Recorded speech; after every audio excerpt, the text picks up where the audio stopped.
ನಮಸ್ಕಾರ. ನ್ಯೂಸ್ 18 ಡಿಜಿಟಲ್ಗೆ ಸ್ವಾಗತ. ನಾನು ಚೈತ್ರ ಹರೀಶ್. ಮಕ್ಕಳು ಅಂತ ಹೇಳಿದ ಮೇಲೆ ಜಗಳ ಮಾಡ್ಕೊಳ್ತಾರೆ, ಕಿತ್ತಾಡ್ಕೊಳ್ಳೋದು ಸಾಮಾನ್ಯ. ಮನೇಲಿದ್ರು ಅಷ್ಟೇ, ಸ್ಕೂಲಲ್ಲಿ ಇದ್ರು ಅಷ್ಟೇ.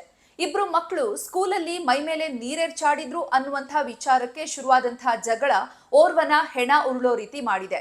ಈ ಕುರಿತು ಸಂಪೂರ್ಣ ಮಾಹಿತಿಯನ್ನ ಇವತ್ತಿನ ಡಿಜಿಟಲ್ ಕಂಟೆಂಟ್ ನಲ್ಲಿ ನೋಡ್ತಾ ಹೋಗೋಣ. ನೀವಿನ್ನು ನ್ಯೂಸ್ 18 ಸಬ್ಸ್ಕ್ರೈಬ್ ಮಾಡಿಲ್ಲ ಅಂದ್ರೆ ಲೈಕ್ ಮಾಡಿ, ಶೇರ್ ಮಾಡಿ, ಸಬ್ಸ್ಕ್ರೈಬ್ ಮಾಡಿ. ಮಕ್ಕಳು ಅಂತ ಹೇಳಿದ ಮೇಲೆ ಕಿತ್ತಾಡ್ಕೊಳ್ಳೋದು ಸಾಮಾನ್ಯ. ಚಿಕ್ಕ ಚಿಕ್ಕ ವಿಷಯಕ್ಕೂ ಕೂಡ ಜಗಳ ಮಾಡ್ಕೊಳ್ತಾರೆ, ಅಳ್ತಾರೆ. ಆದ್ರೆ ಸ್ವಲ್ಪ ಹೊತ್ತಿನ ನಂತರ ಆಟ ಆಡ್ತಾ ಎಲ್ಲವನ್ನ ಕೂಡ ಮರ್ತು ಬಿಡ್ತಾರೆ. ಆದ್ರೆ ಈ ಮಕ್ಕಳ ವಿಚಾರಕ್ಕೆ ಹೆತ್ತವರು ತಲೆ ಹಾಕಬಾರ್ದು. ಹೆತ್ತವರು ತಲೆ ಹಾಕಿದ್ರೆ ಏನಾಗುತ್ತೆ ಅನ್ನೋದಕ್ಕೆ ಹಾಸನದಲ್ಲಿ ನಡೆದಿರುವಂತಹ ಒಂದು ಘಟನೆಯೇ ಸಾಕ್ಷಿ. ಶಾಲೆಯಲ್ಲಿ ಚಿಕ್ಕ ಚಿಕ್ಕ ಮಕ್ಕಳು ಜಗಳ ಮಾಡ್ಕೊಂಡ್ರು, ನೀರೆರ್ಚಾಡಿದ್ರು, ಕೀಟ್ಲೆ ಮಾಡ್ಕೊಂಡ್ರು ಅನ್ನುವಂಥ ವಿಚಾರಕ್ಕೆ ಹೆತ್ತವರು ಬೀದಿಯಲ್ಲಿ ಹೊಡೆದಾಡ್ಕೊಂಡಿದ್ದಾರೆ. ನಿರ್ಭೀತ, ನಿಷ್ಪಕ್ಷಪಾತ, ವಿಶ್ವಾಸಾರ್ಹ ಸುದ್ದಿಗಳಿಗೆ ಮತ್ತೊಂದು ಹೆಸರಾಗಿರುವ ನ್ಯೂಸ್ 18 ಕನ್ನಡ ಈಗ ಆಪ್ನಲ್ಲೂ ಲಭ್ಯವಿದೆ. ದಯವಿಟ್ಟು ಇಲ್ಲಿರುವ QR ಕೋಡ್ ಅನ್ನು ಸ್ಕ್ಯಾನ್ ಮಾಡಿಕೊಂಡು ಆಪ್ ಡೌನ್ಲೋಡ್ ಮಾಡೋದಕ್ಕೆ ಮರಿಬೇಡಿ. ನಿಮ್ಮ ಬೆಂಬಲ ಹೀಗೆ ಸದಾ ನಮ್ಮೊಂದಿಗಿರಲಿ. ಧನ್ಯವಾದ. ಇದರಿಂದಾಗಿ ಈ ಪುಟ್ಟ ಮಕ್ಕಳ ಜಗಳದಿಂದಾಗಿ ಓರ್ವನ ಪ್ರಾಣವನ್ನೇ ತೆಗೆದಿದೆ. ಹೌದು, ಹಾಸನ ಜಿಲ್ಲೆ ಅರಸೀಕೆರೆ ತಾಲೂಕಿನ ತೌಫಿಕ್ ಮತ್ತು ಫರಾನ್ ಅನ್ನುವಂತಹ ವ್ಯಕ್ತಿಗಳ ಮಕ್ಕಳು ಒಂದೇ ಸ್ಕೂಲ್ನಲ್ಲಿ ಓದ್ತಾ ಇದ್ರು. ಇಬ್ರು ಕೂಡ UKGಯಲ್ಲಿ ಓದ್ತಾ ಇದ್ರು. ಈ 4 ವರ್ಷದ ಪುಟ್ಟ ಮಕ್ಕಳು ಸ್ಕೂಲಲ್ಲಿ ಆಟ ಆಡ್ತಾ ಇದ್ದಂತಹ ಟೈಮಲ್ಲಿ ಜಗಳ ಮಾಡ್ಕೊಂಡಿದ್ದಾರೆ, ನೀರೆರ್ಚಾಡ್ಕೊಂಡು ಕೀಟ್ಲೆ ಮಾಡ್ಕೊಂಡಿದ್ದಾರೆ. ನಂತರ ಈ ತೌಫಿಕ್ ಅನ್ನುವವರ ಮಗ ಏನ್ ಮಾಡಿದ್ದಾನೆ, ಮನೆಗೆ ಬಂದ್ಮೇಲೆ ಅವ್ರ ಪೇರೆಂಟ್ಸ್ಗೆ ಏನಾಯ್ತು, ಸ್ಕೂಲಲ್ಲಿ ನೀರೆರ್ಚಿದ್ದು, ನನ್ನ ಮೈ ಮೇಲೆಲ್ಲ ನೀರೆರ್ಚಿದ್ದು ಈ ಫರಾನ್ ಅವರ ಮಗ ಅನ್ನುವಂಥ ವಿಚಾರವನ್ನ ತನ್ನ ಪೋಷಕರ ಬಳಿ ಆ ಹುಡುಗ ಹೇಳ್ಕೊಂಡಿದ್ದಾನೆ. ಇಷ್ಟಕ್ಕೆ ಸುಮ್ಮನೆ ಆಗಿದ್ರೆ ಎಲ್ಲ ಸರಿ ಹೋಗ್ತಿತ್ತೇನೋ.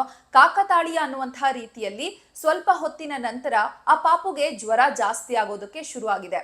ಇದರಿಂದಾಗಿ ತೌಫಿಕ್ಗೆ ತುಂಬಾ ಭಯ ಆಗಿದೆ. ಏನಾಗ್ಬಿಡ್ತೋ ಸ್ಕೂಲಲ್ಲಿ, ನನ್ನ ಮಗನ್ಗೆ ಜ್ವರ ಶುರು ಆಗ್ತಾ ಇದೆ ಅಂತ ಹೇಳಿ ಗಾಬರಿಗೊಂಡಿದ್ದಾರೆ. ಈ ತೌಫಿಕ್ ತನ್ನ ಮಗನನ್ನ ಹಾಸ್ಪಿಟಲ್ಗೆ ಕರ್ಕೊಂಡು ಹೋಗ್ತಾ ಇದ್ರು. ಈ ಕರ್ಕೊಂಡು ಹೋಗ್ತಾ ಇರುವಂತಹ ಮಧ್ಯ ದಾರಿಯಲ್ಲೇನೆ ಈ ಫರಾನ್ ಸಿಕ್ಕಿದ್ದಾರೆ. ಈ ಫರಾನ್ ಸಿಕ್ಕಿದ ತಕ್ಷಣ ಈ ತೌಫಿಕ್ ಏನ್ ಮಾಡಿದ್ದಾರೆ, ನಿನ್ನ ಮಗ ಸ್ಕೂಲಲ್ಲಿ ಈ ರೀತಿ ಮಾಡಿದ್ದಾನೆ, ಇದರಿಂದಾಗಿ ನನ್ನ ಮಗನಿಗೆ ಜ್ವರ ಜಾಸ್ತಿ ಆಗ್ತಾ ಇದೆ, ಏನಾದ್ರೂ ಹೆಚ್ಚು ಕಮ್ಮಿ ಆದ್ರೆ ನೀನೇ ಜವಾಬ್ದಾರಿ ಅನ್ನುವಂತಹ ರೀತಿಯಲ್ಲಿ ಜಗಳ ಶುರು ಮಾಡಿದ್ದಾರೆ. ಇದರಿಂದ ಈ ಫರಾನ್ ಸ್ವಲ್ಪ ತಾಳ್ಮೆಯಿಂದ ಇದ್ದು, ನಾಳೆ ಮಾತಾಡೋಣ, ಈಗೇನೋ ಅವ್ರ ಮಗಂಗೆ ಹುಷಾರಿಲ್ಲ, ಈ ರೀತಿ ಮಾತಾಡ್ತಿದ್ದಾರೆ ಅಂತ ಹೇಳಿ ಆತ ಸ್ವಲ್ಪ ತಾಳ್ಮೆಯಿಂದ ಇದ್ದಿದ್ರು ಈ ರೀತಿ ಘಟನೆ ನಡೀತಿರ್ಲಿಲ್ಲ ಅನ್ಸುತ್ತೆ. ಆತ ಏನ್ ಮಾಡ್ತಾನೆ, ಆತ ಕೂಡ ಕೋಪದಲ್ಲಿ ಆತ ಜಗಳ ಮಾಡ್ಲಿಕ್ಕೆ ಶುರು ಮಾಡ್ತಾನೆ. ಈ ತೌಫಿಕ್ ಮತ್ತೆ ಫರಾನ್ ಇಬ್ರು ಕೂಡ ಒಬ್ರಿಗೊಬ್ರು ಜಗಳ, ವಾದ ಪ್ರತಿವಾದ, ದೊಡ್ಡ ಜಗಳ ಆಗೋದಕ್ಕೆ ಶುರು ಆಗುತ್ತೆ. ಇದರಿಂದಾಗಿ ಸಿಟ್ಟಿಗೆದ್ದಂತಹ ಈ ಫರಾನ್ ತನ್ನ ಸ್ನೇಹಿತರಿಗೆ ಕಾಲ್ ಮಾಡಿ ಹೇಳ್ತಾನೆ, ಈ ರೀತಿ ಜಗಳ ಆಗ್ತಿದೆ ಬನ್ನಿ ಅಂತ. ಅವರೆಲ್ಲರೂ ಕೂಡ ಮಾರಕಾಸ್ತ್ರಗಳನ್ನ ಹಿಡ್ಕೊಂಡು ಬರ್ತಾರೆ. ಈ ತೌಫಿಕ್ ಮೇಲೆ ಮಾರಣಾಂತಿಕವಾಗಿ ಹಲ್ಲೆ ಮಾಡ್ತಾರೆ. ಸಿಕ್ಕ ಜಾಗಕ್ಕೆಲ್ಲ ಕೊಚ್ಚುತ್ತಾರೆ. ಇದರಿಂದಾಗಿ ತೌಫಿಕ್ ಗಂಭೀರವಾಗಿ ಗಾಯಗೊಳ್ತಾರೆ.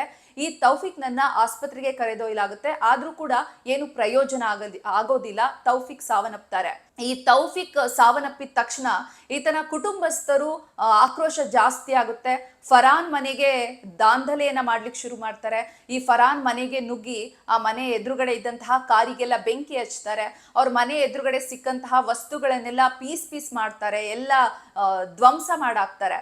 ಈ ಒಂದು ಘಟನಾ ಸ್ಥಳಕ್ಕೆ ಹಾಸನ ಜಿಲ್ಲೆ ಅರಸೀಕೆರೆ ತಾಲೂಕಿನ ಶಾಸಕರಾಗಿರುವಂತಹ ಶಿವಲಿಂಗೇಗೌಡ ಭೇಟಿಯನ್ನು ನೀಡಿ ಪೊಲೀಸರ ಮೇಲೆ ಕಿಡಿಕಾರಿದ್ದಾರೆ. ಒಟ್ನಲ್ಲಿ ಅದೇನೇ ಆಗ್ಲಿ, ಈ ಪುಟ್ಟ ಮಕ್ಕಳು ಶಾಲೆಯಲ್ಲಿ ಶುರುವಾದಂತಹ ಪುಟ್ಟ ಮಕ್ಕಳ ಜಗಳ ಹೆತ್ತವ್ರ ತನಕ ಬಂದು ಅವರು ನಡುಬೀದಿಯಲ್ಲಿ ಹೊಡೆದಾಡೋ ರೀತಿಯಾಗಿ ಇದರಿಂದಾಗಿ ಓರ್ವನ ಹೆಣ ಉರುಳಿದ್ದು ಮಾತ್ರ ದುರಂತ. ನಿರ್ಭೀತ, ನಿಷ್ಪಕ್ಷಪಾತ, ವಿಶ್ವಾಸಾರ್ಹ ಸುದ್ದಿಗಳಿಗೆ ಮತ್ತೊಂದು ಹೆಸರಾಗಿರುವ ನ್ಯೂಸ್ 18 ಕನ್ನಡ ಈಗ ಆಪ್ನಲ್ಲೂ ಲಭ್ಯವಿದೆ. ದಯವಿಟ್ಟು ಇಲ್ಲಿರುವ QR ಕೋಡ್ ಅನ್ನು ಸ್ಕ್ಯಾನ್ ಮಾಡಿಕೊಂಡು ಆಪ್ ಡೌನ್ಲೋಡ್ ಮಾಡೋದಕ್ಕೆ ಮರಿಬೇಡಿ. ನಿಮ್ಮ ಬೆಂಬಲ ಹೀಗೆ ಸದಾ ನಮ್ಮೊಂದಿಗಿರಲಿ. ಧನ್ಯವಾದ.